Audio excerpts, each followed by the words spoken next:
Well, another Sunday of NFL action is in the books. Tomorrow, or I guess tonight's now, Monday night game is the only thing that remains of Week 5. Of course, the Monday night game is the Houston Texans visiting the New York Jets. BETDAQ currently has Houston installed as a 9-point favorite in this game, 40.5, 41.5, the two totals being offered. We'll put a preview of this game up on the site here in a few hours. First, I want to talk about a few of the games that just took place over the last few hours. Another exciting Sunday of football. Several of these games I want to mention. Few of these results really opened my eyes. Hope your Sunday was better than mine. 1-2 on my 3 bets, so lost a little bit of money today. That puts us right back at dead 500 on the year on the picks, 8-8. So did hope to do better. The only win was the New England Patriots covering 6.5 against the Denver Broncos. Of course, the 2 losses, that sickening loss in the morning with Pittsburgh winning but not covering the 3.5, only beating the Eagles by 2. And then in the 4 o'clock games, the game that was actually my favorite game going into the day, showed you how good a feel I had on it. Tennessee Titans, I liked going on the road and playing Minnesota. Vikings dominated that game. That's one of the games I want to talk about here. Would like to start, though, with the Indianapolis Colts. What a good story this is. If you don't know, I'm sure you do by now. Chuck Pagano, Colts coach, diagnosed with leukemia. Team got the news a few days ago. Pagano seems like a good guy. You've heard a lot of guys, both in Indianapolis and in Baltimore, where Pagano was at for so many years, speak out over the last few days and talk about what a great man Chuck Pagano is. Regardless of the fact, whether he's a good guy or a bad guy, terrible news for anybody to get. Leukemia, especially Chuck Pagano, is a guy who's in the prime of his life, so a tragic situation there. Weren't sure how the Colts were going to respond today. Green Bay was a 7-point favorite in Indianapolis. Green Bay, obviously, last year 15-1 in the regular season. The Colts 2-14 in the regular season. So these teams opposite ends of the spectrum heading into the year. And yeah, I stayed away from the game just because I didn't know how the Colts were going to react. I did lean towards the Packers winning. Don't know how you couldn't have thought the Packers were going to win that game. And Green Bay was up 21-3 at half. 21-3 at half. And we were sitting here, right here where I'm sitting now, where we live stream every Sunday here in the BETDAQ NFL War Room. And I was saying, well, I guess that answers that question. The Colts came out flat. I even said, I'm sure in the locker room, these players are already thinking about, well, there are bigger things than football. And, I thought they'd taken their mind off of it. And I thought that the fact that they were down big, the Pagano situation made it much less likely that they would be able to come back and win. But boy, was I wrong. What a second half the Indianapolis Colts played. Ended up winning 30-27, beating the Green Bay Packers. So this says something good about the Colts, obviously, and just great that they could win it. Dedicated the win to Chuck Pagano, as you would think, in the locker room afterwards. Owner Jim Irsay came down, sort of an emotional scene. Great stuff, heartwarming to see, unless you were betting on the Packers, which I was not, or unless you were a Packer fan, which I was not. I imagine just about everybody else was rooting for the Colts. It was good to see, and while that says something good about the Colts, no question about it, the future is bright there. Indianapolis has already won just about as many games as I expect them to win this season. What about the Green Bay Packers? Green Bay Packers now 2-3 on the year. This team just isn't the same. And I know Greg Jennings, their best wide receiver, has been banged up. Aaron Rodgers only 243 yards passing. Aaron Rodgers, who league MVP last year, people were talking about him last year like he was a historically great quarterback. He was outplayed by rookie Andrew Luck today. Andrew Luck throwing for 362 yards in this game. And the Packers defense, through the first 3 weeks of the season, seemed to be improved. Last in the league last year in total defense, but we're playing much better through 3 weeks. And these last 2 weeks, they have gone right back to last year's form, getting shredded by the New Orleans Saints at home last week, and then going on the road, giving up 362 yards passing to Andrew Luck. What is going on there in Green Bay? What is going on in the NFC North? Everything we thought we knew about the NFC North turns out we might not know, because the Minnesota Vikings showed today that they are for real. The Vikings are the team that we all thought the Arizona Cardinals were a week ago. Both these teams now have the same record at 4-1, but Vikings sure looking like the better, more complete team. Now, I'm not saying the Tennessee Titans are world beaters. I did expect Tennessee to come in, and actually I thought they might upset the Vikings. Just shows you I was not giving the Vikings near enough respect. Watched nearly all of this game, and I can tell you, the Minnesota defense playing extremely well right now, especially in the front seven. They are just stout in the front seven. Adrian Peterson looks about as healthy as he ever has, but I tell you what, Adrian Peterson is no longer the best player on that offense.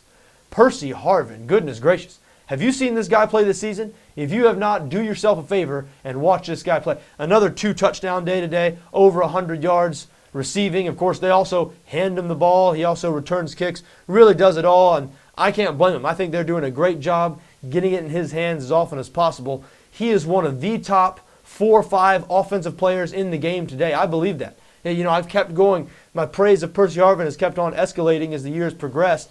I think last week I was saying he's one of the best 5 or 6 wide receivers in the league, and I think that's more praise than most people would give him. Now I think it's even beyond that. I think this guy is one of the top 5 or 6 offensive players in the entire NFL, and that includes anybody you want to include. And so the Vikings have it rolling now. Defense that can stop the run, that can get after the passer a little bit. Adrian Peterson, the stalwart on that offense, Percy Harvin. Even though Christian Ponder, their quarterback, threw a couple interceptions a day, which were his first couple of the year, they were still able to pound the Tennessee Titans.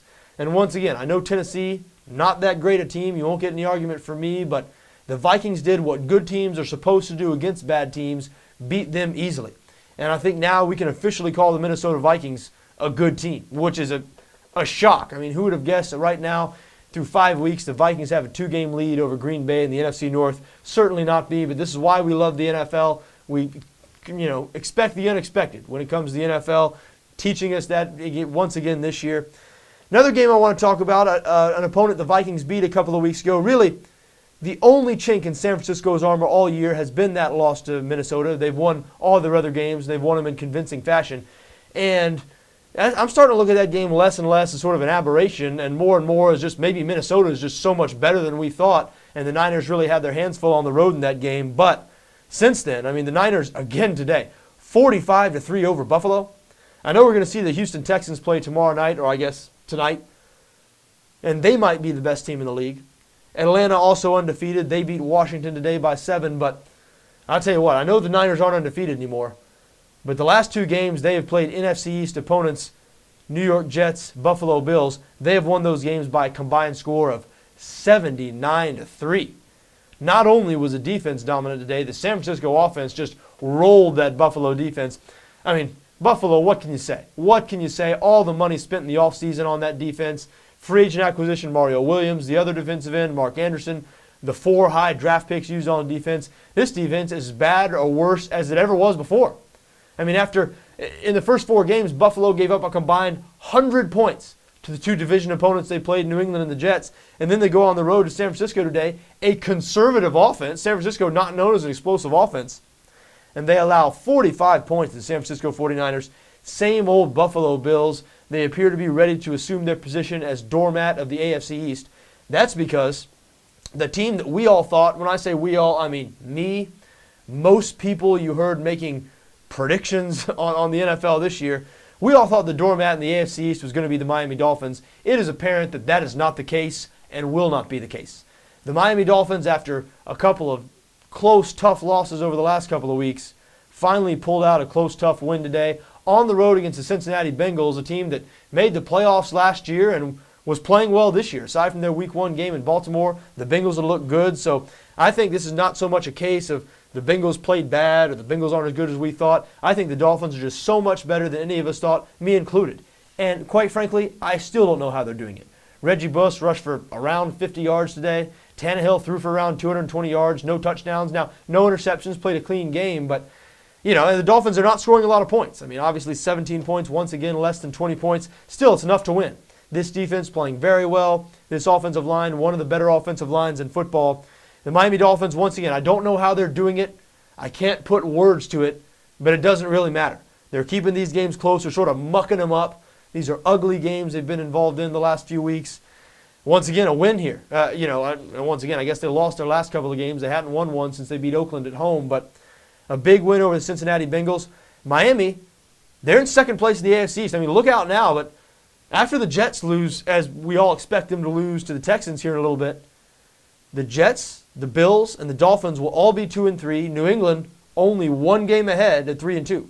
And New England, the only reason they're 3-2 is because they were able to take care of business against Denver today. Thank God, the only thing that saved me from a total disaster. It played out just sort of as I thought, not patting myself on the back by any means. Again, I had a tough day today, but New England just a better team. And Peyton Manning, it's not his fault. Peyton Manning threw for 345 yards today. Really outplayed Tom Brady if you look at the stats, but Brady just didn't have to do as much because his team was so much better. You had rookie Ridley from LSU rushing for 151 yards against a Broncos defense that has been good in the front seven. The Broncos were clearly so concerned with that New England passing game. They were almost forcing New England to beat them with the run, which is exactly what they did. But Manning, the Broncos were overhyped heading into the year. I think we're seeing it now. We're seeing what the Denver Broncos really are. I think the fact that the Broncos won their division last year, won that playoff game, and the fact that Tim Tebow got a lot of heat. People were saying he was a bad quarterback. People were actually saying that team was winning in spite of Tim Tebow. You heard many so-called experts make that argument. Oh, the defense is winning these games. They're not winning because of Tim Tebow. They're winning in spite of them. Well, we're learning now that wasn't really the case. Now, is Tim Tebow Peyton Manning? No. Will he ever be Peyton Manning passing the ball? Certainly not. But Denver last year, they were 1-14, okay, running a conventional offense. They put Tebow in, completely scrapped their offense, changed that spread option look, didn't throw the ball much at all, led the league in rushing, ended up shortening games. Broncos games became much more low scoring because obviously they were running the ball so much more, resting their defense, shortening games, I said, led the league in rushing by a wide margin when Tebow was playing quarterback there. So more than anything else, that's why they won the division, because of the way they played. It's not that Denver had a great defense last year, far from it. Didn't finish in the top 20 of the league in total defense. They allowed more 40-point games than any defense in the league. If Denver had kept on going the way they were going with Kyle Orton, or if they'd put Brady Quinn in there at quarterback, they would have been 4-12 or 5-11. So the personnel, it's not like Manning is taking over some great division champion team and you're just adding a Hall of Fame quarterback to a team that was already a division champion. That's really, it's a little more complicated than that. Denver would not have been a division champion if they hadn't made that quarterback switch and if they hadn't changed their philosophy on offense. They would have been a terrible team. And so what you have now, it's closer. The reality is closer to Peyton Manning has taken over a team that was probably about a 10-loss team last year in reality. 5-11, 6-10, if they hadn't changed it up and done something different. And Manning has improved that team as you'd expect him to. But has he improved that team? Is Denver better than they were last year? Let me ask you that. Are they better than they were last year? Probably. I'm not sure their record's going to end up being much better than last year. Finished 8-8 last year, won the division. They're 2-3 right now. Quite frankly, they don't look much better than an 8-8 team to me. New England, on the other hand, just another great performance from that New England offense. Tom Brady, the beat rolls on. Really, this was Brady versus Manning, and Brady still has it. Not only does he still has it, he's still in his prime, or I know he's aging, but he still looks like he's in his physical prime to me. He still has that supporting cast around him. We said going into the game, I said going into the game, the Denver Broncos, Peyton Manning, Denver Broncos, it was almost like the poor man's Colts. At least you talk about the Colts circa 2006, 2007, that era. Sure, it was the same type of offense, but it was a slightly worse Manning, slightly worse wide receivers, slightly worse running back. Defense was about the same. You see where I'm going with this? Peyton Manning just, doesn't have the team, I don't think, around him that a lot of people thought he'd have heading into this season. So they did lose today. Denver did lose by 10 to the New England Patriots. Last game I want to mention, got to mention that Sunday night game that just took place. Very exciting game, fun to watch. Saints beat the Chargers 31-24, picking up their first win of the year. Drew Brees breaking Johnny Unitas' 50-year-old record, consecutive games with a touchdown pass. That is now Brees' 48th consecutive game with a touchdown pass, and he didn't stop at one. Ended up throwing 4 touchdown passes, 370 yards passing on the night. The Saints offense looked like we've come to expect the Saints offense to look. And who knows if this will enable the Saints to turn around their season and maybe make something of this season and challenge for a wild card berth. Doubt they'll be able to challenge the Falcons for the NFC South title because Atlanta's now 5-0. New Orleans might have dug themselves a little too big a hole there, but certainly the wild card is still a possibility if the Saints are able to get hot. We've seen in the past this is the type of team that can rattle off 9-10 straight wins. Will they be able to do that this year? Quite frankly, I don't think so. Watch this whole game tonight again. Very exciting game. That Saints offense is a joy to watch, but the defense looked awful. I know they played a little bit better in the second half, but the Saints have a bad defense. I keep saying, and I'll say it again, Greg Williams, even though in so many ways he looked bad in this bounty scandal, not only was he caught on tape basically encouraging his players to injure other players, but it's now come out that he sort of ratted out his players, the guys who played with him, signed a sworn affidavit, gave it to Roger Goodell, which is Goodell's main evidence in suspending these Saints players. Williams swore that they took part in this thing, so that's didn't buy him a whole lot of favors. Probably will never be able to coach again. But one thing, he has coming out looking real good as a defensive coach. I mean, this guy looks like a genius because this Saints defense, even though it was not a great defense over the last couple of years, much, much better than what we're seeing this year. And really the main difference is Greg Williams, or the absence of Greg Williams. So the Saints winning 31-24 again tonight, getting their first win on the board. Does that really mean anything bigger for this season for the New Orleans Saints? I doubt it, but I won't count this team out. Again, a fun team to watch. They have shown the ability before. They can run off several straight wins.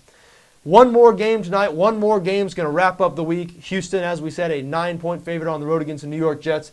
We'll have the full preview of that game up here on the site in a few hours, along with everything else. If you're new to BETDAQ NFL, be sure to click around. We've got plenty of content up here. We update it every day. So if you're like me, if you like NFL football, if you like betting on NFL football, we try to make BETDAQ NFL a place where you're going to like to come.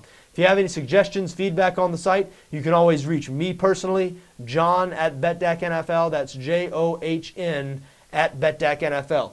Again, check back here in a few hours for a preview of this Texans-Jets game tonight. Until then, I'm John Arnette for BETDAQ NFL.